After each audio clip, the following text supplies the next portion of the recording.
ಕೃಷ್ಣ ಹರೇ ರಾಮ. ಎಲ್ಲರಿಗೂ ನಮಸ್ಕಾರ. ಶುಭ ಸಂಧ್ಯಾ. ನಾನು ನಿಮ್ಮ ನಿಯತಿಪದ್ಮಶಾಲಿ. ಕೃಷ್ಣನಲ್ಲಿ ಮೀರಾಬಾಯಿ ಇವರಿಗೆ ಇದ್ದ ಅಪಾರ ಭಕ್ತಿಯನ್ನು ನಾನು ದೂರದರ್ಶನದಲ್ಲಿ ನೋಡಿದ್ದೇನೆ.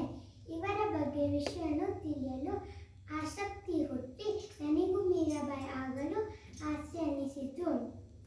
ಇಂದು ನಾನು ಮೀರಾಬಾಯಿ ಆಗಿ ನಿಮ್ಮ ಮುಂದೆ ನಿಂತಿದ್ದೇನೆ. ಒಳ್ಳೆಯ ವಿಷಯ ಕೊಟ್ಟ ನನ್ನ ಗುರುಗಳಿಗೆ ಧನ್ಯವಾದಗಳು.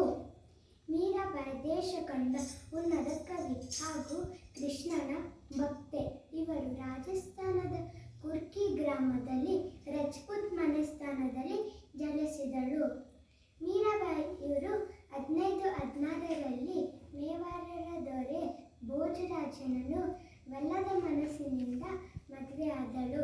ನಂತರ ದಿಲ್ಲಿ ಸುಲ್ತಾನರ ಜೊತೆ ನಡೆದ ಯುದ್ಧದಲ್ಲಿ ಭೋಜರಾಜ ತೀರಿದ ಮೇಲೆ ಅವರ ದಾಯಾದಿಗಳು ಅನೇಕ ಸಲ ಮೀರಾಬಾಯಿಯನ್ನು ಕೊಲ್ಲಲು ಪ್ರಯತ್ನಿಸಿದರು.